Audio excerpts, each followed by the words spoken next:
안녕하세요. 쉬운 설명입니다. 영화 빅쇼트를 보면 골드만삭스가 마이클 버리한테 전화를 해서 한동안 시스템에 이상이 생겨서 연락을 못 받았다고 하는 장면이 나옵니다. 이번 영상에서는 그 장면에 대해서 알아보겠습니다.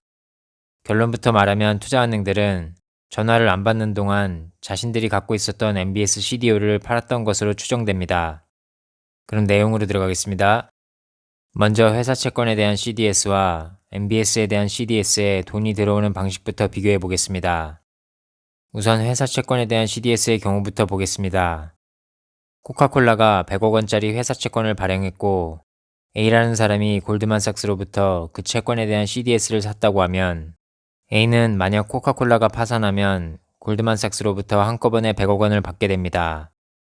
다음으로 MBS에 대한 CDS를 보겠습니다.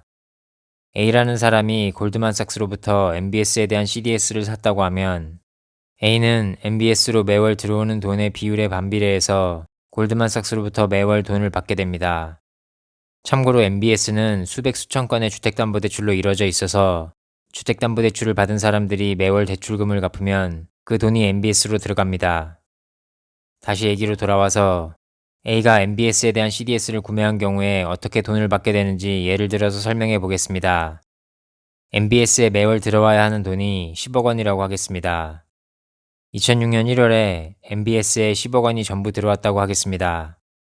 그러면 A는 골드만삭스로부터 한 푼도 못 받습니다. 그리고 2006년 2월에 MBS에 돈이 6억 원만 들어왔다고 하겠습니다. 즉 4억 원이 안 들어온 겁니다. 그러면 A는 골드만삭스로부터 4억 원을 받게 됩니다. 그리고 2006년 3월에 MBS에 돈이 한 푼도 안 들어왔다고 하겠습니다. 즉 10억 원이 안 들어온 겁니다. 그러면 A는 골드만삭스로부터 10억 원을 받게 됩니다. 제가 방금 설명한 건 지나치게 단순한 거긴 한데 아무튼 대략 이런 시스템입니다. 그럼 이제부터 마이클 버리의 얘기를 해보겠습니다. 마이클 버리가 투자은행들로부터 MBS에 대한 CDS를 구매한 게 2005년 5월이었습니다. 그리고 주택담보대출 연체율이 높아지기 시작한 게 2005년 11월이었습니다. 즉 2005년 11월부터 MBS에 들어오는 돈이 줄어든 겁니다. 그러면 마이클 버리는 그때부터 투자은행들로부터 돈을 받았어야 합니다. 하지만 못 받았습니다. 투자은행들이 거짓말을 했기 때문입니다. MBS로 들어오는 돈이 줄어들지 않았다고 한 겁니다. 아마 제 추측에 그런 거짓말을 할 수 있었던 건 MBS가 여러 층으로 나눠져 있었기 때문입니다. 맨 아래층은 보통 투자은행이 갖고 있었기 때문에 맨 아래층에 손실을 몰아버린 다음에 그 위에 층에는 돈이 제대로 들어가게끔 한 게 아닌가 싶습니다. 투자은행들은 2005년 11월부터 주택담보대출금 연체율이 높아지고 신용카드 연체율이 높아지고 집을 압류당하는 사람이 늘어났는데도 그리고 그 소식이 버젓이 뉴스에 나왔는데도 MBS로 들어오는 돈은 줄어들지 않았고 그래서 MBS의 가치 또한 낮아지지 않았다고 뻔뻔하게 거짓말을 했습니다. 그리고 투자은행들 뿐만 아니라 신용평가회사, 언론, 미국 정부, 연준도 MBS와 미국 주택시장에 아무 문제가 없다고 거짓말을 했습니다.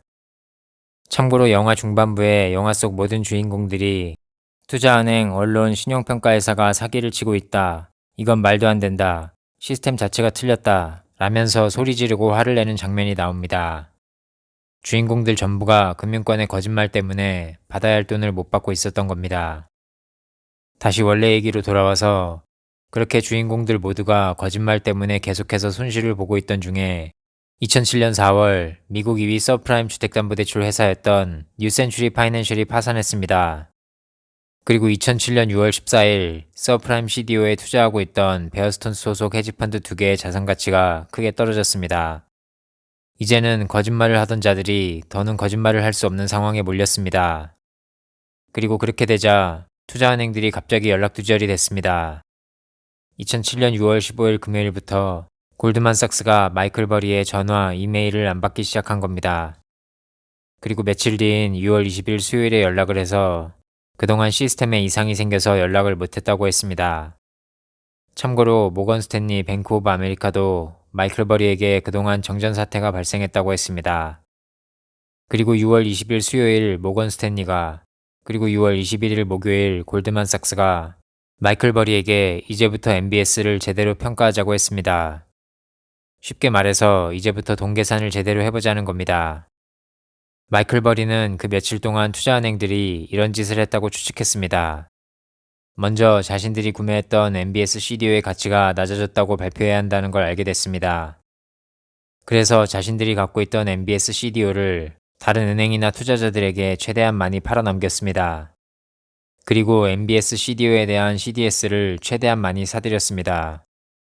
즉, MBS CDO의 가치가 낮아져도 최대한 손해를 덜 보게끔 준비를 해놓은 겁니다. 여기까지가 마이클 버리의 추측입니다. 투자은행들이 그런 짓을 했다는 증거는 없었습니다.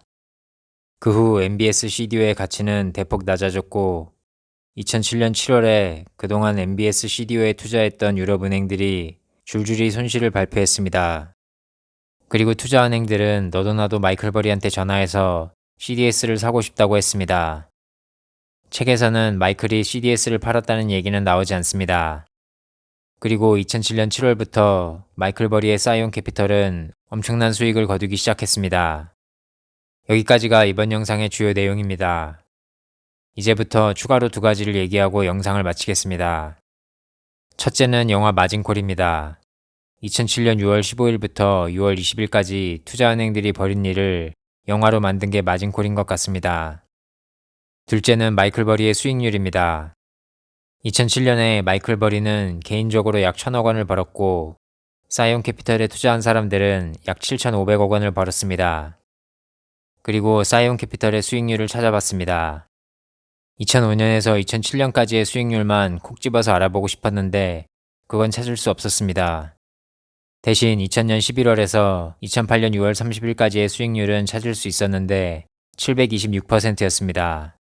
수수료와 비용을 제외한 순수익률은 489.34%였습니다. 이번 영상은 여기까지입니다. 그리고 마이클 버리에 관한 영상도 여기까지입니다. 그럼 마치겠습니다. 안녕히 계세요.